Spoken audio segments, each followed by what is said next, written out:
Hello students, welcome to Sana Qamar classes. मैं हूं Arshad sir और आप देख रहे हैं हमारे यूट्यूब चैनल सना कमर क्लासेस पूर्णिया। दोस्तों, फिर आज मैं लेकर आया हूं आपके लिए एक बेहतरीन स्ट्रक्चर, स्पोकन स्ट्रक्चर, जो बहुत ही मज़ेदार स्ट्रक्चर है मेरे दोस्त, है कि नहीं है। और आप ये स्ट्रक्चर का प्रैक्टिस करेंगे तो आपकी अंग्रेजी जो है ना बहुत ही आसान हो जाएगा बोलचाल आपका, क्योंकि बोलने में ये बहुत ज़्यादा हेल्प करता है ये स्ट्रक्चर। देखिए मेरे दोस्त, स्ट्रक्चर क्या है आपका, सब्जेक्ट प्लस इज या एम या are plus very fond of plus V4 या नाउन। पहले हम कंपोजिशन को यानी स्ट्रक्चर को आपको समझा देते हैं, स्पोकन स्ट्रक्चर को सही ढंग से। देखिए, सब्जेक्ट प्लस इज या एम या are plus very fond of. पहले इज एम आर को समझाते हैं। बहुत सारे बच्चे को ये पता नहीं होता है कि किस सब्जेक्ट के साथ इज का प्रयोग करेंगे, एम का प्रयोग कहाँ होगा, आर का प्रयोग कहाँ होगा। पहले इन चीज़ों को हम लोग देख लेते हैं, तब मॉडल पे आएंगे हम लोग। देखिए, सबसे पहले ध्यान दीजिए, सबसे पहले ये एम की जब हम बात करते हैं, ये एम जो है ना एम आई का बपोती है। किसका बपोती है? आई का बपोती है एम, है ना। एम का प्रयोग सिर्फ आई के साथ होता है। एम का प्रयोग किसके साथ? सिर्फ आई के साथ। एम जो बना है वो सिर्फ आई के लिए बना है। किस लिए बना है वो? सिर्फ आई के लिए बना है। एम का प्रयोग दुनिया का कोई भी सब्जेक्ट के साथ नहीं होगा। एम का प्रयोग दुनिया का कोई भी सब्जेक्ट के साथ नहीं होगा सिवाय आई के। यानी एम जो है वह फिक्स है। किसके लिए? वह आई के लिए फिक्स है, और दुनिया का कोई भी सब्जेक्ट के साथ एम का प्रयोग नहीं होगा। माइंड में सेट कर लीजिए। बहुत सारे हमारे ऐसे बिगिनर्स हैं जो कभी नहीं पढ़े हैं, ये इज एम आर तक की भी जानकारी नहीं होता है किसके साथ क्या लगाना है, ताकि वह आसानी से आप समझ सके इस स्ट्रक्चर को, है कि नहीं है। तो एम के बारे में आप अच्छी तरह समझ गए हैं। एम का प्रयोग कोई भी सब्जेक्ट के साथ नहीं होगा सिवाय आई के। यानी आई जो एम जो बना है वो सिर्फ किसके लिए बना है? वो सिर्फ आई के लिए बना है। किसके लिए बना है? वो सिर्फ आई के लिए बना है। और बात रही कि आपके सर एम तो हम लोग समझ गए अच्छी तरह से, है ना। बहुत सारा ऐसा बच्चा होता है, ही रहता है, ही के साथ भी एम ठोक देता है। नहीं मेरे दोस्त, जब आई रहेगा तभी एम लगाना है ना। आइए आप बात रही सर इज और आर किसके लिए करेंगे हम लोग। इज जो है मेरे दोस्त सिंगुलर के लिए। अब बहुत सारे बच्चा कहें सर सिंगुलर समझे नहीं। अरे सिंगुलर नहीं समझे, एक वचन कहते हैं। अरे एक वचन नहीं समझ में आया? अरे सिर्फ एक की बात होगा, एक तो कितना, एकटा समझते हैं, एकटा यानी एक के सिर्फ अगर बात होगी तब उसके साथ हम लोग इज का प्रयोग करेंगे, है ना। अगर सिर्फ एक की अगर बात होगा तो उसके साथ इज लगाएंगे, है ना। और आर जो होगी आपका एक से ज़्यादा, यानी प्लूरल के लिए। किसके लिए? प्लूरल के लिए। यानी जब ये एक से ज़्यादा होगा, अंग्रेजी कहना वो प्लूरल, तो प्लूरल के लिए हम लोग आर का इस्तेमाल करेंगे। मेरे दोस्तों, यू मतलब होता है तुम, और यू मतलब होता है तुम लोग। यू मतलब होता है तुम लोग। तो यू जो है, यू सिंगुलर भी है और यू प्लूरल भी है। यू चाहे सिंगुलर हो या प्लूरल, उनके साथ क्या इस्तेमाल करना है? प्लूरल वर्ब का इस्तेमाल करना है। इसलिए मेरे दोस्त यू के साथ आर का इस्तेमाल कीजिएगा। चाहे यू मतलब आप हो या यू का मतलब आप लोग क्यों नहीं हो, फिर भी यू के साथ आपको आर ही लगाना है। क्या कोई दिक्कत? मैंने क्या बताया? इज एम आर के बारे में आपको समझा दिया। मैं बेसिक कॉन्सेप्ट को समझाने की कोशिश करता हूँ। ऐसा नहीं सर स्पोकन स्ट्रक्चर पढ़ाए और मॉडल बता दे क्या किस टाइप का ट्रांसलेशन आएगा बनेगा इस पर, नहीं। बहुत सारे हमारे ऐसे बच्चे हैं जो कभी पढ़े ही नहीं पढ़े हैं, बिल्कुल बिगिनर्स हैं वो, ताकि हमारे इस वीडियो को देख करके वो आसानी से समझ सके, वो इज एम आर की भी जानकारी हो सके उनको, है ना। ताकि एक बहाना स्पोकन स्ट्रक्चर, है ना, ताकि अच्छी तरह से वो समझ पाए। क्योंकि मैं स्ट्रक्चर तक को भी समझाने के बेहतर ढंग से कोशिश करता हूँ। इज एम आर तो अच्छी तरह से आप लोग समझ में आया होगा। कौन सा सब्जेक्ट के साथ इज लगेगा, कौन सब्जेक्ट के साथ एम लगेगा, और किस सब्जेक्ट के साथ आर का प्रयोग होगा। हमने क्या कहा आपको कि इज जो है ना वो किसके लिए? सिंगुलर के लिए। सिर्फ एक के ही अगर बात होगा, कितना, सिर्फ एक की अगर बात हो तो उसके लिए इज लगाएंगे। एम तो बता ही दिए भाई, एम जो है वह किसका बपोती है? वह आई का बपोती है। एम पर सिर्फ किसका हक है? सिर्फ आई का हक है। एम किसके लिए बना है? सिर्फ आई के लिए, सिर्फ आई के लिए, सिर्फ आई के लिए बना है ना। अब ये आर की जब हम बात करते हैं, आर प्लूरल के लिए होता है मेरे दोस्त। एक से ज़्यादा होगा, यानी प्लूरल की जब बात होगी उसके साथ आर का इस्तेमाल करना है। मैं उम्मीद करता हूँ कि आप इज एम आर ये भी समझ गए होंगे, कोई दिक्कत नहीं होगा। मैं बहुत बेसिक से कोई चीज़ को बताने की कोशिश करता हूँ मेरे दोस्त। आप चैनल में बने रहिए, छोड़ के भागिए मत। अगर आप चाहते हैं बेहतर से हमारे अंग्रेजी इंप्रूवमेंट हो, स्ट्रांग हो, समझिए आप यहाँ पे देखो क्या, very fond of, very fond of. इसके बाद देखिए मेरे दोस्त, वेरी फॉन्ड ऑफ के बाद अगर कोई वर्ब आएगा तो हर हालत में वर्ब का चौथा रूप में उसको रखना याद रखिएगा। वेरी फॉन्ड ऑफ, चाहे फॉन्ड ऑफ आ जाए चाहे वेरी फॉन्ड ऑफ है, फॉन्ड ऑफ के बाद अगर कोई भी वर्ब का इस्तेमाल करेंगे तो वर्ब का चौथा रूप में रखना पड़ेगा आपको, है कि नहीं है। अगर आ रहा है कि ही इज फॉन्ड ऑफ, आप खाली जगह छोड़ दिया जाएगा, है ना। जैसे कह देगा कि आपका ऑप्शन में देगा आपको प्ले कर देगा, प्लेज कर देगा, प्लेइंग कर देगा, प्लेड कर देगा, कौन होगा मेरे दोस्त, प्लेइंग होगा। यानी वर्ब का चौथा रूप इस्तेमाल करना है, क्योंकि फॉन्ड ऑफ के बाद हर हालत में वर्ब का चौथा रूप इस्तेमाल होता है, आईएनजी वाला फॉर्म इस्तेमाल होता है। जो बच्चे हमारे कंपटीशन की तैयारी कर रहे हैं इस चीज़ को आप जानिए, बहुत सारे ऐसे एग्जाम में इस तरह के सवाल पूछे गए हैं। दे दिया क्या कि you are very fond of, या देगा यू आर फॉन्ड ऑफ, खाली जगह छोड़ देगा, वहाँ कर देगा क्या इंग्लिश, ऑप्शन में डालेगा स्पीक, कर देगा स्पोक, कर देगा स्पीक्स, कर देगा स्पीकिंग। तो आप जब स्ट्रक्चर को सही से समझे रहिएगा तभी ना। ओ फॉन्ड ऑफ आ गया, ओ अच्छा, फॉन्ड ऑफ के बाद वर्ब का चौथा रूप का इस्तेमाल करते हैं, तभी तो आप वहाँ पर कीजिएगा, वर्ब का चौथा रूप इस्तेमाल कीजिएगा, है ना। अब यहाँ पे देखिए मेरे दोस्त, मैं उम्मीद करता हूँ यहाँ तक बात आपको समझ में आ गई होगी। फॉन्ड ऑफ के बाद वर्ब का चौथा रूप का इस्तेमाल करना है। आपके सर या नाउन लिखे हैं, अगर फॉन्ड ऑफ के बाद अगर कोई वर्ब आ रहा है तो आप वर्ब का चौथा रूप इस्तेमाल कीजिएगा। अगर वर्ब नहीं आ रहा है फॉन्ड ऑफ के बाद, अगर कोई नाउन आ रहा है तो वेरी फॉन्ड ऑफ के बाद डायरेक्ट आपको नाउन को रख देना है। क्या रख देना है, डायरेक्ट आपको नाउन को रख देना है। हमने क्या कहा कि वेरी फॉन्ड ऑफ के बाद अगर कोई वर्ब आ रहा हो तब वर्ब का चौथा रूप कीजिए उसको। अगर वर्ब नहीं आ रहा हो तो वेरी फॉन्ड ऑफ के बाद जो नाउन रहेगा, जो ऑब्जेक्ट रहेगा, उसको उठा करके रख देंगे। क्या कोई दिक्कत, इस वजह से मेरे दोस्त यहाँ V4 या नाउन लिखे हैं। वर्ब आएगा तो V4 करना है, या नाउन आएगा तो क्या करना है, डायरेक्ट नाउन को वेरी फॉन्ड ऑफ के बाद रख देना है। मैं उम्मीद करता हूँ कि ये कंपोजिशन को आप अच्छी तरह समझ गए होंगे। मैं कोशिश करता हूँ कि आपकी अंग्रेजी बहुत बेहतर हो। इस आप स्पोकन स्ट्रक्चर के साथ साथ आपको वर्ड को भी लेकर आए हैं और प्रोवर्ब्स भी आपको सिखाए मेरे दोस्तों। वर्ड जैसे कहते हैं ससुराल को क्या बोलते हैं अंग्रेजी में, नहीं किसको, ससुराल को। मंगलसूत्र देखते हैं, शादी जब होती है तो मंगलसूत्र का एक बहुत बड़ा इंपॉर्टेंस होता है मेरे दोस्त, है कि नहीं।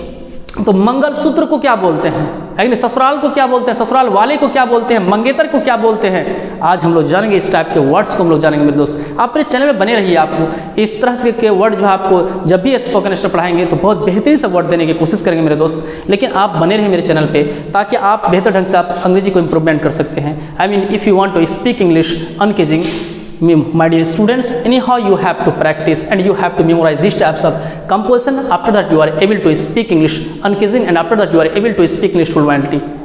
तो देखिए दोस्त, बहुत ही आसान है अंग्रेजी। आपको लग रहा है कि बहुत भारी है, कैसे सर बोल लेते, नहीं दोस्त, बहुत आसान है। देखिए आप, अब हम हिंदी मॉडल समझाएं। पहले आपने कंपोजिशन समझाए सबको अच्छे से, एक तरफ से आपको समझाएं। अब हिंदी मॉडल यानी किस टाइप का आपका हिंदी सेंटेंस आएगा, किस टाइप का आपका हिंदी वाक्य आएगा, किस टाइप का सेंटेंस आएगा, तभी हम इस पर ट्रांसलेट कर सकते हैं किस टाइप का आएगा। देखिए पहले आप मोड़ आते हिंदी, कर्ता प्लस संज्ञा या क्रिया, या तो आपका इसमें आ गया संज्ञा आ गया या तो क्रिया। इसके बाद अगर आ है ने का बहुत शौकीन हूँ, ये मॉडल है मेरे दोस्त, बहुत शौकीन हूँ। ये कंपोजिशन जो है, ये जो स्ट्रक्चर है, किस टाइप का मीनिंग देगा, बहुत शौकीन हूँ आएगा तो इस पर बना सकते हैं आप। को बेहद प्यार करता हूँ अगर आएगा फिर भी आप इस कंपोजिशन बना सकते हैं। पर जान देता हूँ आएगा फिर भी आप इस पर बना सकते हैं। This composition provide you 3 models. ये कितना प्रोवाइड कर, 3 मॉडल को प्रोवाइड करती है, 3 मॉडल देता है। अगर आ जाएगा बहुत शौकीन हूँ, जैसे कहते हैं क्या कि मैं क्रिकेट का बहुत शौकीन हूँ, मैं क्रिकेट का बहुत शौकीन हूँ, तो आप अंग्रेजी कैसे बोलेंगे, मैं आमिर खान का बहुत शौकीन हूँ। जैसे कहते हैं मैं उस लड़की पर जान देता हूँ, जान देना अगर आ जाएगा पर जान देना, तो ये कंपोजिशन का खासियत है कि ये कवर कर लेगा अपने आप में। ये कंपोजिशन 3 को मॉडल देता है। मैं उस लड़की से बेहद प्यार करता हूँ, देखिए मैं पहले बनाता हूँ, एग्जांपल लेता हूँ, अच्छी तरह समझ में आएगा। ये कंपोजिशन 3 मॉडल देता है, बहुत शौकीन हूँ, को बेहद प्यार करता हूँ, पर जान देता हूँ। जैसे देखिए, जैसे कहते हैं क्या, तो आप ये कंपोजिशन का खासियत ये है कि अपने आप में ये मॉडल प्रोवाइड करती है, ये है ना। पर जान देना वाली बात है, इस पर आप बना सकते हैं तो गलत आपका ट्रांसलेशन नहीं होगा। 3 का ये कम स्ट्रक्चर ही 3 मॉडल प्रोवाइड करती है। मैं उस लड़की पर जान देता हूँ, अगर इस टाइप का आप बोल रहे हैं कि वो लड़की मुझ पर जान देती है, तो आप कैसे उसको अंग्रेजी में बोलेंगे आप, है ना। तो आप यहाँ पे देखिए क्या करेंगे, आई के साथ मेरे दोस्त क्या बताए थे, आई के साथ इज की, एम की, आर, तीनों ठोक देना है। नहीं मेरे दोस्त, कौन सेट होगा वो लगाना है। आई के साथ क्या लगाना है, एम लगाना है ना। हमने कहा ना कि एम बपोते किसका, आई का। अब उसका डायरेक्ट आ जाएंगे वेरी फॉन्ड ऑफ, है ना। तो आ जाएंगे यहाँ क्या लिखेंगे, वेरी जो बच्चा है वो भी समझ सकता है ना। आप वीडियो को देखते रहे, समझते रहे स्टेप बाय स्टेप मेरे दोस्त, तभी आप बेहतर ढंग से इम्प्रूवमेंट आपका अंग्रेजी हो सकता है ना। आप वेरी फॉन्ड ऑफ के बाद देखिए, अब कहता है क्या कि वर्ब तो नहीं आया है, इसमें वर्ब तो नहीं है ना, जान देना आया तो जान देना तो वही कवर कर लिया आपका। अब नाउन है उस लड़की, बस दैट वेरी फॉन्ड ऑफ के बाद दैट गर्ल बैठा देंगे, दैट गर्ल। आप ये कहिएगा सर यहाँ वेरी फॉन्ड ऑफ बिफोर कहाँ लिए? अरे अगर वर्ब होता लेकिन तब वेरी फॉन्ड ऑफ के बाद तब क्या करते आप, वर्ब को आप रख देते, लेकिन वेरी फॉन्ड ऑफ के बाद वर्ब में यहाँ नाउन आया था, इसलिए हम नाउन का उस लड़की है ना, यहाँ लिखते हैं that girl. I am very fond of that girl, मैं उस लड़की पर जान देता हूँ। अगर जिसे कहते हैं क्या, नेक्स्ट लेते हैं, को बेहद प्यार करना, को बेहद प्यार करना, से बेहद प्यार है ना। तुम इस लड़की से बेहद प्यार करना गया, को नहीं आया तो सर को कहाँ आया नहीं, बेहद प्यार करना आ गया ना। तो तुम इस लड़की से बेहद प्यार करते हो, तो बहुत सारे ऐसे लोग हैं कि आप कई तरह से इसको ट्रांसलेट आप कर सकते हैं, कई तरह के स्ट्रक्चर पे बना सकते हैं इसको। जैसे कहते हैं क्या कि you love this girl very much, ऐसा ही बोल सकते हैं आप। लेकिन इस कंपोजिशन का खासियत है कि को बेहद प्यार करना भी रहेगा तो फिर भी आप इस तरह बोल सकते हैं अंग्रेजी, गलत नहीं होगा सर लव तब कहाँ आया सर, बहुत का अंग्रेजी कहाँ है, नहीं, को बेहद प्यार करना रहेगा फिर भी आप इस तरह बना सकते हैं, तुम इस लड़की से बेहद प्यार करते हो, क्योंकि को बेहद प्यार करना इस कंपोजिशन का मॉडल ही है। पर जान देना रहेगा फिर भी आप इस पर बना सकते हैं, बहुत शौकीन हूं फिर भी आप इस पर बना सकते हैं। जैसे देखिए कहते हैं यू के साथ क्या लगाना है, आर, यू के साथ क्या आर है कि नहीं, ये सब्जेक्ट लिखे, उसके बाद इज की एम की आर, यू के साथ क्या लगा दिया आर, क्योंकि एम आई का बप होती है, इज सिंगुलर के लिए होता है, यू चाहे सिंगुलर हो या प्लूरल उसके साथ आर लगाना है, प्लूरल होकर इस्तेमाल करना है। उसके बाद वेरी फॉन्ड ऑफ, यहां लिख दिया वेरी और क्या कर दिया आप fond of, very fond of. अब उसके बाद क्या आपका नाउन कहता है, वी वर्ब है कि नाउन, आपका नाउन है इस लड़की, तो यहां पर क्या लिखेंगे दिस गर्ल कर देंगे, क्या कर देंगे दिस गर्ल है ना। तो you are very fond of this girl, कोई इसी चीज को बोलता है कि you love this girl very much, हम नहीं बोलेंगे वो, हम बोलेंगे you are very fond of this girl. इसका मतलब मेरे दोस्त वही हुआ कि तुम इस लड़की से बेहद प्यार करते हो, तुम इस लड़की का शौकीन हो, शौकीन इसका मतलब बेहद प्यार करते हो, है कि नहीं है। तो इस टाइप का बोलते हैं, ये कंपोजिशन 3 मॉडल देती है, पर जान देना है ना, को बेहद प्यार करना और बहुत शौकीन। जैसे हम कहते हैं कि आपके सर, और एक एग्जाम्पल देखिए, जैसे कह दिए क्या, अगर आप बोल रहे हैं कि मैं क्रिकेट का बहुत शौकीन हूँ, अगर हम यहाँ मुझे लिखते हैं तो आप कह सकते हैं कि मुझे क्रिकेट का बहुत शौक है, फिर शौकीन नहीं बोल के आप शौक बोलना पड़ेगा आपको, है ना। अगर हम बोलते हैं कि मुझे क्रिकेट का बहुत शौक है,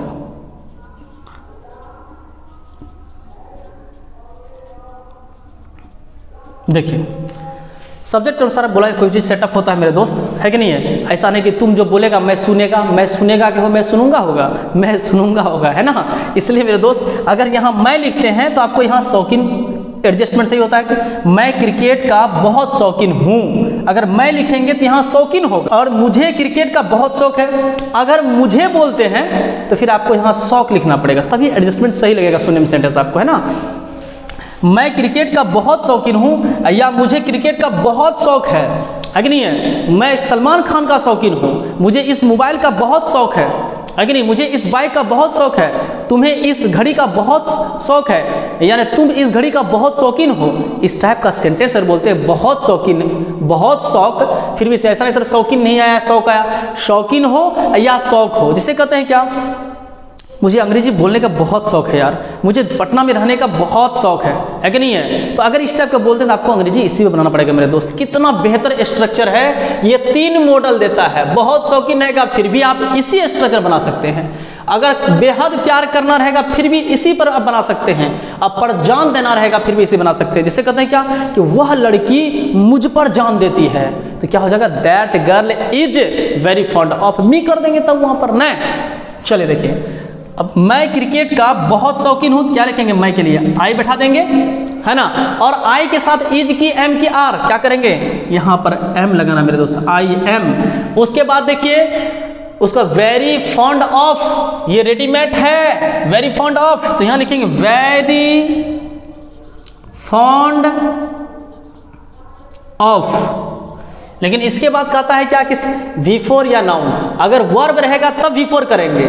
तो यहाँ देखिए तो क्रिकेट जो आपका, ये क्रिकेट आपका नाउन है, ये क्रिकेट क्या आपका नाउन है। तो very fond of that cricket को लिख देना है।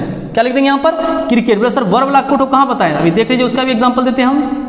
हो गया यहाँ पर आई am very fond of cricket, क्योंकि इसके बाद क्या आपका किसका शौकीन है आप, क्रिकेट का। क्रिकेट तो आपका नाउन है। अगर है क्या कि मुझे क्रिकेट खेलने का बहुत शौक है, खेलना वर्ब आ रहा है, मुझे क्रिकेट खेलना, मुझे क्रिकेट खेलने का बहुत शौक है, तो खेलना वर्ब आ रहा है, तब होगा आई am very fond of playing cricket. मुझे अंग्रेजी बोलने का बहुत शौक है, आई am very fond of speaking English, है ना। जैसे कहते हैं मुझे गाना गाने का बहुत शौक है, गाना गाना वर्ब आ रहा है ना, तो आई am very fond of singing a song. क्या होगा, आई am very fond of singing a song. मुझे गाना गाने का बहुत शौक है, मुझे फिल्म देखने का बहुत शौक है। अगर वर्ब आएगा तो आपको V4 कीजिए। अगर सिर्फ बोलेंगे मुझे फिल्म का शौक है, मुझे क्रिकेट का शौक है, आई am very fond of cricket. मुझे आमिर खान का शौक है, आई am very fond of Aamir Khan. कोई बोलता है कि हम फैन, कहता तुम किसका फैन हो, कहता है हम आमिर खान का फैन है, कोई कहता सलमान खान का फैन है, कोई शाहरुख खान का फैन है ना। फैन बोलते हैं, फैन मतलब चहेता होता है। आप बोलता है क्या, तो आप कहते हैं I am fan of Aamir Khan, तो फैन आप उतना इस्तेमाल करने की जरूरत नहीं है। आप इसी कंपोजिशन का इस्तेमाल कीजिए, बहुत ही स्टैंडर्ड कंपोजिशन है। आप कह सकते हैं कि I am very fond of Salman Khan. कोई पूछा कि who is your favourite actor, who is your favourite actor, आप बोल रहे हैं my favourite actor is Aamir Khan. तो कोई कह रहा है कि why, what is the reason, please tell me in detail. You know there are many actors in the film industries, Aamir Khan, Sohail Khan, Salman Khan, Shahrukh Khan and so on, but why do you like Salman Khan, what is the reason. तो आप बोले because I am very fond of Salman Khan, all the movies of Salman Khan are good. आप उसके बारे में बोल रहे हैं, डिटेल में बोल रहे हैं, तो आप कह सकते हैं कि आई एम फैन करने को नहीं, आप बोल सकते हैं कि I am very fond of Salman Khan. मैं सलमान खान का शौकीन हूँ, तो सलमान खान का चहेता हूँ, मैं सलमान खान का चाहने वाला हूँ। शौकीन हूँ मतलब क्या, मैं उसका चहेता हूँ। तो आप बोल सकते हैं आई am very fond of Salman Khan, I am very fond of Aamir Khan, I am very fond of Shahrukh Khan. या आप बोल सकते हैं who is your favourite actor, आप बोलते हैं my favourite actor is Aamir Khan. बोलता व्हाई, बोलेंगे because I am very fond of Aamir Khan, I am very fond of Shahrukh Khan, that's why I like Aamir Khan, इसलिए मैं आमिर खान को पसंद करता हूँ, है ना। आप जानेंगे तभी तो अंग्रेजी बोलेंगे मेरे दोस्त, बहुत आसान है अंग्रेजी बोलना। जो बच्चे स्क्रीनशॉट लेना चाहते हैं तो आप इस सेट के स्क्रीनशॉट ले सकते हैं एक बार, क्योंकि हम एग्जांपल को मिटाएंगे, फिर से दूसरा एग्जांपल देंगे हम। देखिए मैं उम्मीद करता हूँ कि आप स्क्रीनशॉट ले लिए होंगे। तो देखिए एक एग्जांपल और लिखते हैं। जैसे लिखिए क्या, रानी को अंग्रेजी बोलने का बहुत शौक है, बहुत शौक आ गया ना, इसी कंपोजिशन बनाएंगे मेरे दोस्त। जैसे लिखेंगे क्या, रानी, क्या लिखेंगे, रानी। अब रानी तो सिंगुलर है, एक की बात हो रहा था, रानी के साथ इज की एम क्या, ऐसा नहीं समझ में आएगा, तीनों रख देंगे, ऐसा नहीं करना मेरे दोस्त। रानी के साथ क्या लगाना है, सिंगुलर पे इज लगाना है।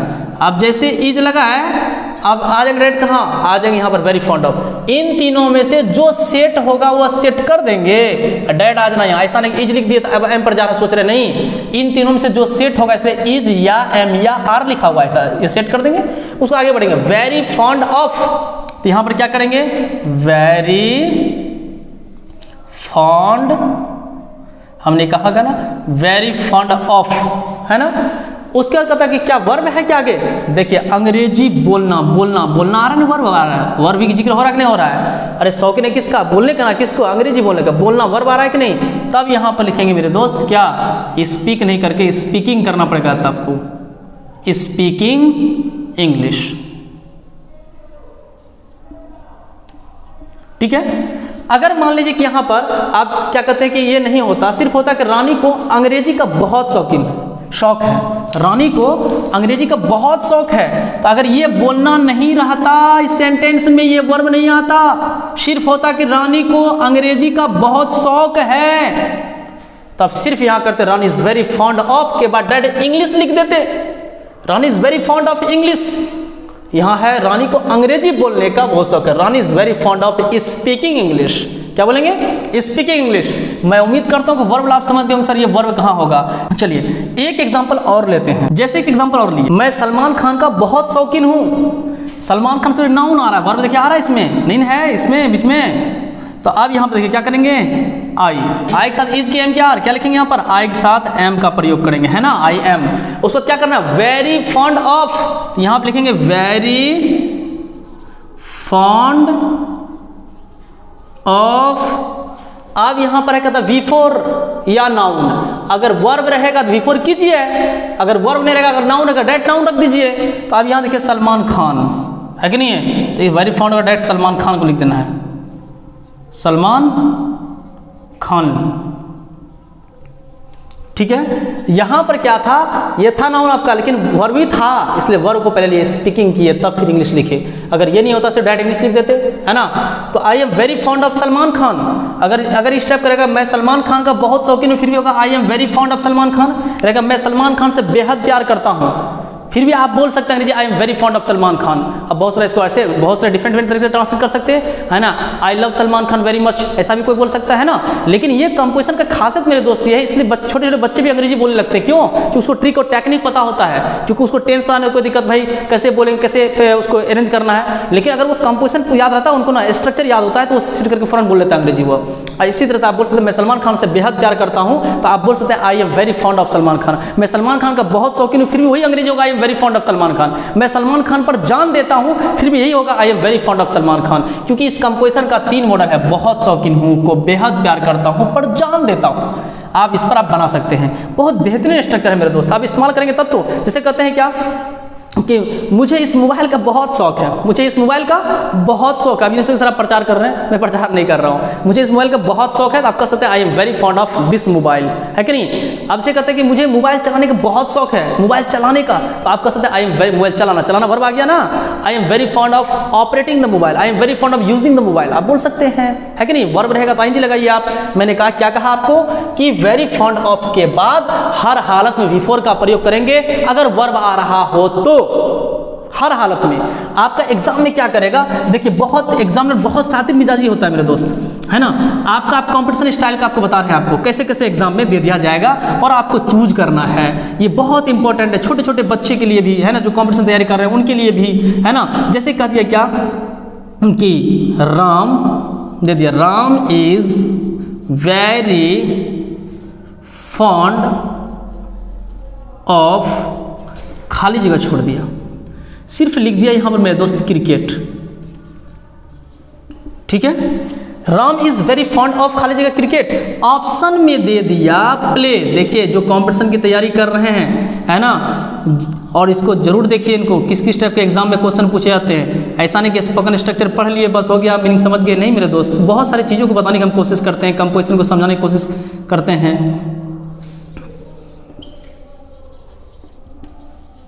देखिए आपको किसी ने कहा कि Ram is very fond of dash cricket, कहा कि choose the correct option, choose the best option, इसमें से चुनिए कौन सही ऑप्शन है।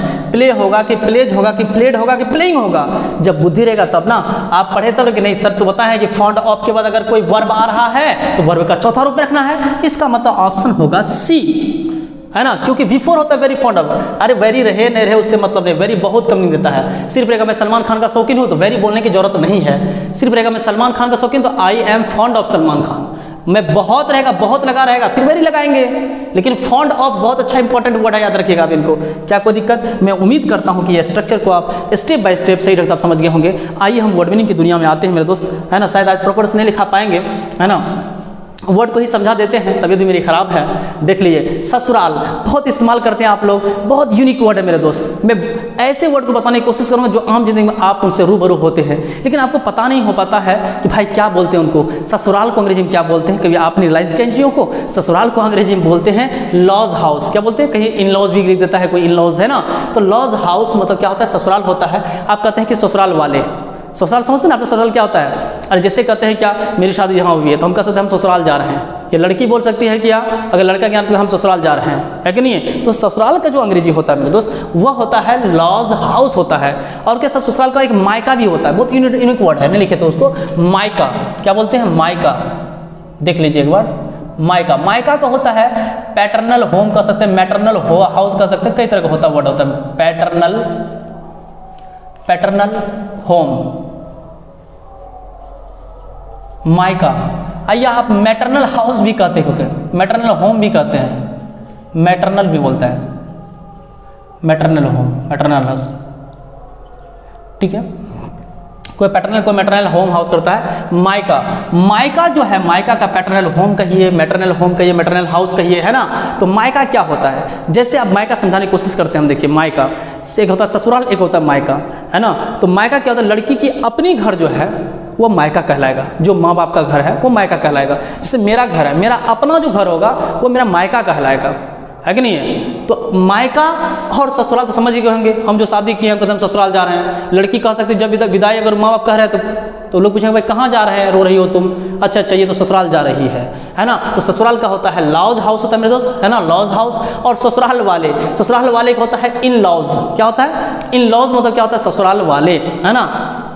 अब यहाँ पर देखिए, अब इसे कहते हैं एक वर्ड आपका होता है मंगेतर। क्या मंगेतर क्या होता है फियांसे। क्या होता है फियांसे, कहता है फॉर बॉयज, ये लड़कों के लिए। फियांसे किसके लिए, लड़कों के लिए होता है। देखिए स्पेलिंग देखिए FIANCE, फियांसे पढ़ेंगे इसको फियांसी पढ़ेंगे, इसको फियांसे। तो फियांसी ये हो गया लड़कियों के लिए।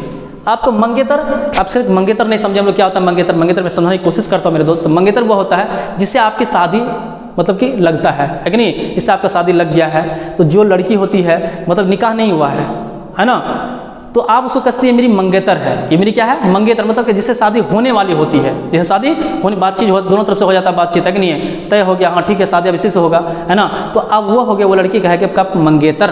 तो आप जो है आप लड़का हैं तो लड़की को आप कह सकते हैं फियांसी।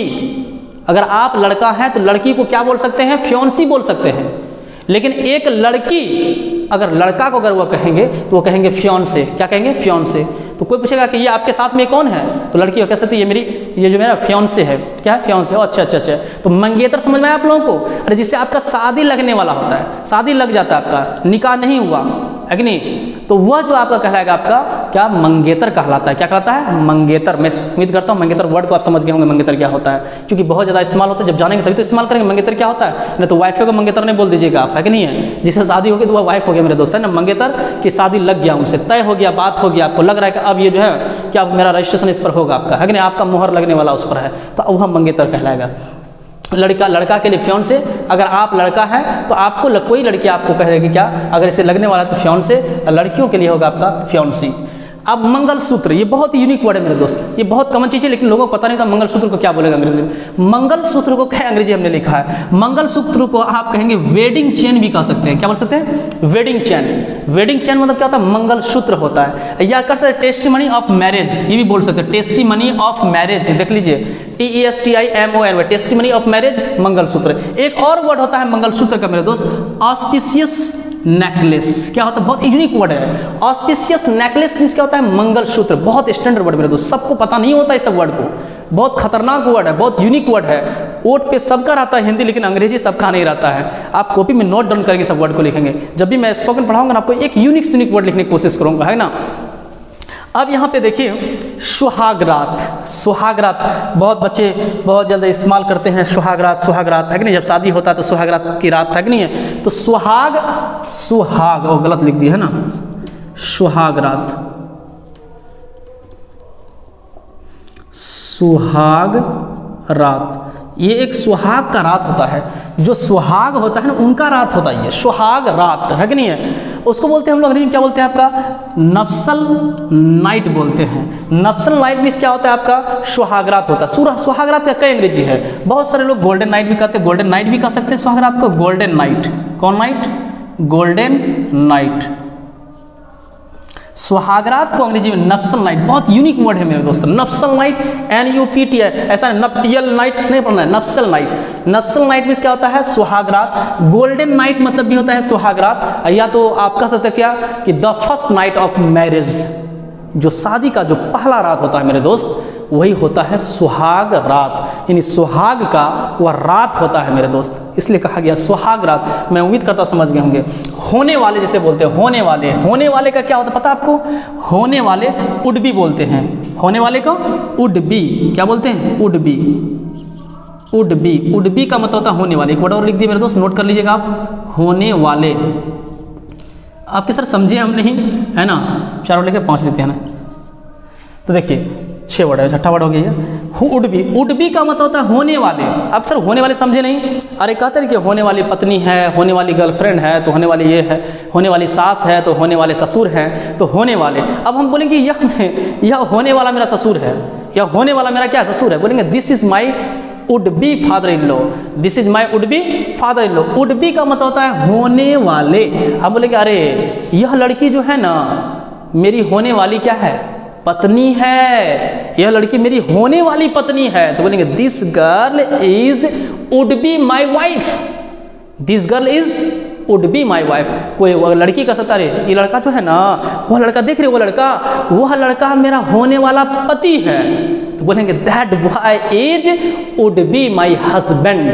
तो वुड बी बहुत स्टैंडर्ड वर्ड है मेरे, वुड बी का मतलब होता है होने वाले सास, होने वाले ससुर, होने वाले, है ना, जो आप बोल सकते हैं होने वाले पत्नी, है ना, होने वाले मंगेतर, जो बोले। तो वुड बी का मतलब होता है होने वाले। मैं उम्मीद करता हूँ कि यहाँ तक आपको समझ में आ गया होगा अच्छी तरह से। आप इसको कॉपी में नोट डाउन कर लेंगे। बहुत ही बेहतरीन और स्टैंडर्ड वर्ड है ये, है ना। इसको आप याद करेंगे और इसको बोलचाल की भाषा में इसको इस्तेमाल करेंगे। ठीक है, आज तक के लिए मैं इतना ही करता हूँ आपका। Thanks for watching. फिर मिलेंगे नेक्स्ट वीडियो में बहुत ही बेहतरीन वर्ड के साथ।